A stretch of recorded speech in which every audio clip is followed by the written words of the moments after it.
So I went out and got me a job at Swenson's Ice Cream. For those of you who have listened to me talk over the last 25 years, that was my first big boy job. Sweeping floors at Swenson's Ice Cream. Started off one Saturday, got hired, worked 10 hours that day. My dad called me at the end of the day, "Where you been, son?" "Dad, I got me a job. I'm sweeping floors at Swenson's Ice Cream." "Come on downstairs, son. Let me show you the best way to sweep a floor." Everything's a system. There's a lot of ways to do it. There's always a better way. There's always a best way. 2 weeks into it, Swenson said, "You're a very diligent young man. I want to make you a scooper today." Oh, scooper. "Let me show you how to scoop ice cream." Truth be known, I'd already been practicing. Yep. And eating the evidence, you know. But he had a system for scooping ice cream. When the customer places an order to withdraw the scooper from the scooper well, the water in the well must be running all the time. Gordy, understood? "Yes, sir." Tap it off on a clean cloth replaced every 15 minutes. Approach the product the customer desires. Never press down on ice cream. You're pressing out quality. Scoop around, deliver the product, make the change, wash your hands, and then approach the next customer. That was Swenson's system on scooping ice cream. I'll give you a hint, if he caught you deviating from the system. If he caught you waiting on a customer without washing your hands first, you got fired. Not back to sweeper, you got fired. Stop by your local today, walk in. They don't have dedicated sweepers anymore. They got one kid standing behind the counter. They're sweeping floors. You come walking in. "Can I help you?" No. 10 years ago, I'd have the two kids in the truck. "Who in this truck wants an ice cream cone?" "Yay, Daddy, we love ice cream." 10 years later, "Who in this truck wants an ice cream cone?" "You go in first, Dad, because there's a high probability they're going to piss you off, and we won't be eating here anyhow." Whenever I look at something going bad, I ask, were there systems in place? Were they up to date? Were they being implemented? Systems. Systems. This all leads up to this whole concept of making decisions on high consequence, low probability events, or what I like to call high risk, low frequency. Why is this so critical? Why is this so critical to you in the fire service? This is important stuff. Important stuff. And if you're fading in and fading out of the lecture, fade in here for a second. It works. I'll do it this way. I'll do what I want to do. Here's your fire department. Not to scale. Fire department's got all sorts of different divisions and bureaus and units, and every division, bureau, and unit's a series of separate, distinct... Oh, what the hell? Oh, okay, screw with the cop, huh? Don't think I ain't got reciprocity with Arizona DPS. You get out of here. Beep, beep, beep, beep, beep, beep. Whoa, there we go. There's your job description. There's the fire department. There's the unit you're in. There's your job description. And every job description is a series of separate and distinct incidents. Things we do. Things we do. And boy, I'm telling you, your job is complex. This ain't making ice cream where there's 10 things to do, or selling commercial real estate where there's 100 things to do, or working in Nordstrom where there's 1,000 things to do. Your job is complex. Hundreds of thousands of different things that we have to be able to do, that you have to be able to do, all with one singular goal. Whatever you're doing, get it done right. Doing things right. If you're driving a truck, do it right. If you're backing a truck up, do it right. If you're fighting a fire, do it right. If you're giving EMS services, do it right. If you're doing a performance evaluation, do it right, do it right, do it right. When we do things right, ladies and gentlemen, and we throw in a little bit of common sense, we got personnel safety, we throw in a little bit of incident documentation, we got the elimination of liability, we throw in a little bit of dignity and respect, we got customer service. Doing things right's the key. And the good news for you is most of what you do ends up going right. Did you ever think about that? Most of what you do, in spite of the extremely complex nature of your job, you end up doing right. My hat's off to you, ladies and gentlemen. In spite of the complex nature of the job, most of what you do right. There's a reason why. Every one of these incidents that you get involved in can be put into one of these 4 boxes. You know, this is important stuff. This is the classic risk frequency analysis. Risk and frequency. By the end of my little talk here today, I want this prominent in your mind. Some things you do in the fire service are what I call high-risk events. Definition, if they don't go right, the consequences in civil court, personal injury, organizational embarrassment are high. Some of what you do are called low-risk events. Definition, if it goes bad, the consequences are low. Some things you do a lot, high frequency. Some things you do rarely, low frequency. The risk frequency analysis. Firefighters get in trouble for two things, folks. Intentional misconduct, that happens, but it's rare. Most of what gets us in trouble, gets you in trouble, are mistakes. Study the consequences. Study the consequences. Mistakes happen. Where do mistakes happen? Very rarely do you end up in trouble on high-frequency events. High-frequency events, things you do all the time, generally don't cause you problems. Why? Because of a wonderful tool known as RPDM, Recognition Prime Decision Making.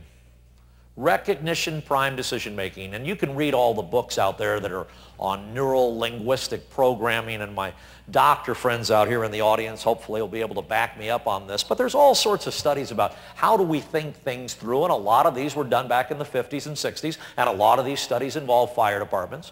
And they came up with this concept of RPDM, Recognition Prime Decision Making. Your brain is this massive hard drive loaded with information, billions of gigabytes of data stored in this massive hard drive, and when you get involved in any incident, the brain scans it, beep, beep, beep, beep, beep, beep, beep, beep, looks for a match in the already existing hard drive, finds the match, and automatically directs behavior based on past behavior that ended up with a successful result. That's RPDM. It works. It works. When mistakes occur, folks, they're over here on the low frequency events. And I'm not worried about these, the low risk, low frequency events, because even if they go bad, the consequences are relatively small. Where I get all worked up, folks, where I get all worked up, and where I want you to be getting worked up, as a mom, as a dad, as a chief, as a firefighter, as a union leader, I don't care who you are. Where I want you getting worked up is right here. High risk, low frequency events. High consequence, low probability events. These are the ones that historically and probability-wise have the highest likelihood of ending up downstream in nasty consequences. High risk, low frequency events. It's how JFK Jr. died. Flying at night in the fog with 170 hours of flight time, high risk, low frequency. It's how Boulder PD screwed up the JonBenet Ramsey case. Bad cops? Hell no, those are good cops up there. They got involved in an incident called a child homicide. High risk, low frequency. Who dies fighting wildland fires? Take a look at the numbers, folks. Statistically, probability-wise, you would think that career wildland firefighters, who represent most of the people on the fire ground, would end up being the high numbers. No. It's the municipals, the seasonals, and the volunteers. Bad people? Nope. Good people. Low frequency. Low frequency. And by the way, if the United States Forest Service came to downtown Phoenix to fight a high-rise fire, would they end up getting hurt? Why? Bad people? No, good people. High risk, low frequency. Every place I go, people are bad-mouthing Seattle PD. Every place I go, people are bad-mouthing Seattle. Gordy, is Seattle PD the most screwed up police department in the whole world? No, they're pretty good. Gordy, they butchered the WTO riots. That's because their idiot mayor was not looking at riots through one of these four boxes. Riots for Seattle are right here. High risk, low frequency. That's why they got their ass kicked. High risk, low frequency. At the end of the riots, they had this little anorexic anarchist from PETA waving his little PETA flag around. Yeah, we just kicked Seattle PD's ass, and now we're coming to LA in August for the Democratic National Convention, and we're going to kick LAPD's ass too. Mwah, ha, ha, ha, ha. Riots for LAPD are high risk, but they're also high frequency. They started a dozen in the last 2 years. They know how to do that. It's all risk and frequency. When you get involved in something like this up here, please, I want you to get this chart indelibly imprinted over your left eye, just like this. And when you're playing on the high frequency side, no worries. When you're on the low risk side, no worries. High frequency, no worries. Low risk, no worries. When your eye gets stuck up here, beep, beep, beep, beep, beep, high risk, low frequency, I want the bells of St. Mary going off in your head. This is the incident that's got the highest probability of causing you grief. Why? Because your hard drive is empty, ladies and gentlemen. It's high risk, low frequency. I practice what I preach. I got off an airplane in December back in Denver. Where's my flight to Grand Junction? Sorry, Mr. Graham, all flights to Grand Junction have been canceled. Severe weather in the area. Severe weather, 0 visibility, icing conditions. We see you're a frequent flyer with United. Here's a Hertz rental car voucher. You can drive there.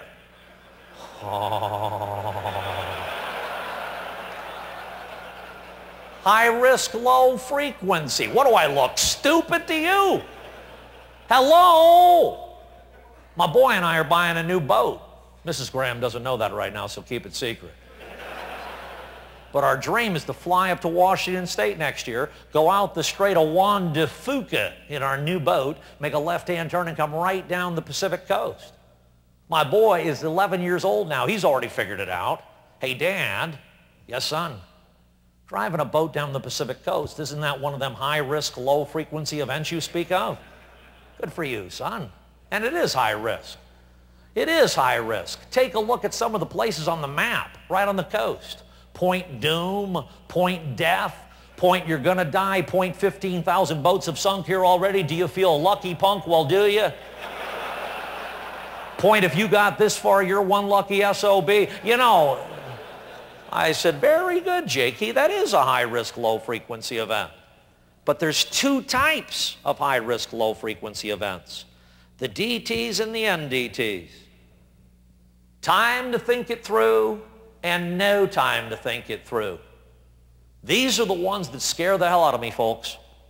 Right here. What I like to call the HR, LF, NDTs. Tasks that are very risky, done very rarely, with no time to think it through. And the bad news for us in public safety in general, and you in the fire service in particular, is that we have a number of these HR, LF, NDTs. High risk, low frequency, no time to think it through. Let me give you some classic risk management, ladies and gentlemen. If you study consequences, these can be identified through a study of consequences. And once these high-risk, low-frequency, non-discretionary time tasks have been identified, they can be addressed through a serious training program. A serious training program that focuses every day on HR, LF, NDTs, where every day is a training day. What will we do if this happens? What will we do if this happens? High risk, low frequency, non-discretionary time tasks. These scare the hell out of me, folks. The good news for you is most high risk, low frequency tasks have total, absolute, 100% discretionary time. Most of the high-risk, low-frequency events that you will ever get involved in, not all, but most of them, there is time to think them through. Time to think them through. This is the most valuable information I can give you, ladies and gentlemen. You have time on a task, slow down. Slow down. Slow down. I was watching you eat the donuts out in front. I make a study of this. I watch people eating breakfast. Here is a doctor, and you know who you are because I saw your little doctor badge on. Eating a muffin. They pick it up, they look at it, and they put it back. Here's a realtor eating a muffin. They pick it up, they take a bite, they chew it 13 times. You know, here's an engineer eating a muffin. They pick it up, they look at it, they study it, and then they put it back. Here's a cop eating a muffin. Here's a firefighter. And then they pack up 14 more and take back to the station with them. Why are you in such a rush all the time?